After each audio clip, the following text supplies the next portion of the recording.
જય સિયારામ, જય સિયારામ. તો મિત્રો, જય માતાજી, સીતારામ ને જય દ્વારકાધીશ.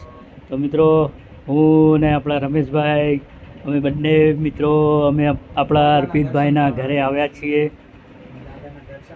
અર્પિતભાઈ કલેજા, જય સિયારામ.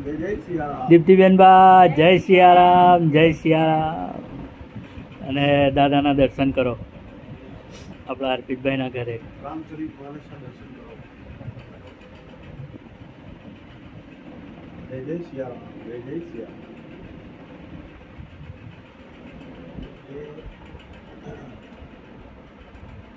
જય રામ, જય સિયારામ, જય જય રામ.